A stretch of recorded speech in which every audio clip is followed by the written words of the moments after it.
Lesson 74. There is no will but God's. The idea for today can be regarded as the central thought toward which all our exercises are directed. God's is the only will. When you have recognized this, you have recognized that your will is His. The belief that conflict is possible has gone.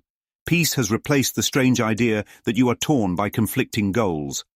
As an expression of the will of God, you have no goal but His. There is great peace in today's idea, and the exercises for today are directed towards finding it. The idea itself is wholly true. Therefore, it cannot give rise to illusions. Without illusions, conflict is impossible. Let us try to recognize this today and experience the peace this recognition brings. Begin the longer practice periods by repeating these thoughts several times, slowly and with firm determination to understand what they mean and to hold them in mind. There is no will but God's. I cannot be in conflict. Then spend several minutes in adding some related thoughts, such as, I am at peace. Nothing can disturb me. My will is God's. My will and God's are one. God wills peace for His Son. During this introductory phase, be sure to deal quickly with any conflict thoughts that may cross your mind. Tell yourself immediately, there is no will but God's. These conflict thoughts are meaningless. If there is one conflict area that seems particularly difficult to resolve, single it out for special consideration. Think about it briefly, but very specifically. Identify the particular person or persons and the situation or situations involved, and tell yourself, there is no will but God's. I share it with Him. My conflicts about ACIM cannot be real. After you have cleared your mind in this way, close your eyes and try to experience the peace to which your reality entitles you. Sink into it and feel it closing around you. There may be some temptation to mistake these attempts for withdrawal, but the difference is easily detected. If you are succeeding, you will feel a deep sense of joy and an increased alertness, rather than a feeling of drowsiness and enervation. Joy characterizes peace. By this experience, will you recognize that you have reached it? If you feel yourself slipping off into withdrawal, quickly repeat the idea for today and try again. Do this as often as necessary. There is definite gain in refusing to allow retreat into withdrawal, even if you do not experience the peace you seek. In the shorter periods, which should be undertaken at regular and predetermined intervals today, say to yourself, there is no will but God's. I seek His peace today. Then try to find what you are seeking. A minute or two every half an hour, with eyes closed if possible, would be well spent on this today. Lesson 74. There is no will but God's, a fireside chat. The nature of will, a river that cannot divide. Gather around, mighty companions. Tonight we speak of will, not as the world defines it, but as it truly is. What is will? The world teaches that will is personal, individual, something to be exerted, pushed, or defended. But today, I invite you to see will as a river, one vast, unbroken stream that flows in perfect harmony toward the ocean. There are no separate currents warring against each other, no rogue streams trying to go upstream. There is only one flow, one movement, one direction. That is the will of God. But here's the thing. We have convinced ourselves that we are little puddles cut off from the great river, that we can move in our own direction, or worse, that we are in conflict with the very source of the flow. This is the illusion we have been living in. But illusions cannot change reality. And reality is this: there is no will but God's. Why does this matter? Because if there is only one will, then conflict is impossible. Think about that.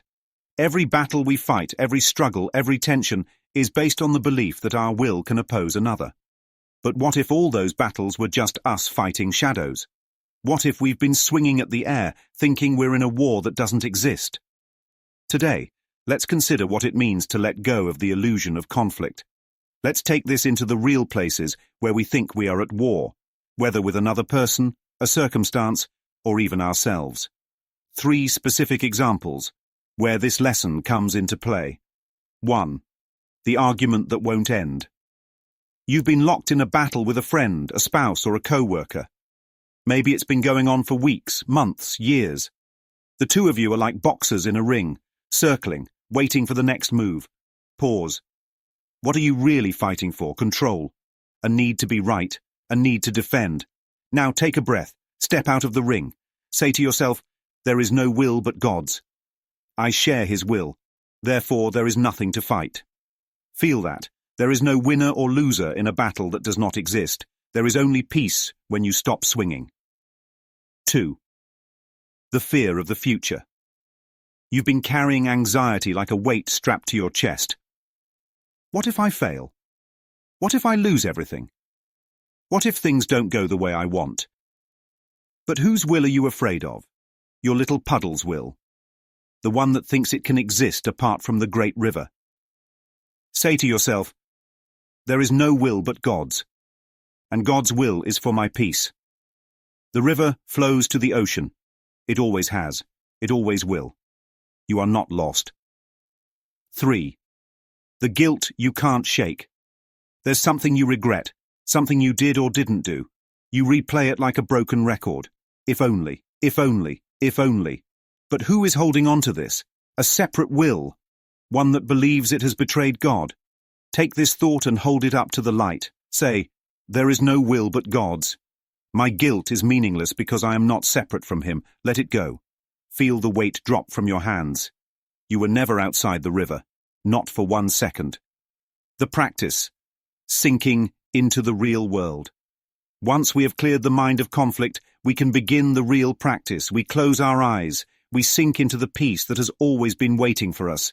This is not withdrawal. This is not escape. This is arriving at what is real. You will know you are there because you will feel it. A joy that does not fluctuate, a stillness that is not fragile.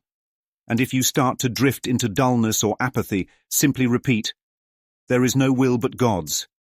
Let the river carry you deeper. And if you do not feel the peace you seek, that is okay. Even in the attempt there is gain. Even in the willingness to try, you have already begun the journey home. The commitment. A fire we keep tending. Throughout the day, let this idea be your guide. Set a rhythm, a sacred pause. Every half hour, close your eyes, even if only for a moment, and say, there is no will but God's. I seek his peace today. Like tending a fire, we keep this flame alive. We feed it with remembrance. We guard it from the winds of distraction.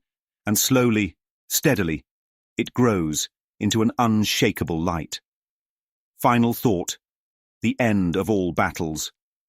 Mighty companions, what if the war was never real? What if we have spent our lives bracing against an enemy that does not exist? Today, let us lay down our weapons. Let us step out of the ring. Let us stop fighting the river, and instead, let it carry us home. There is no will but God's. We share it, and in that we are free.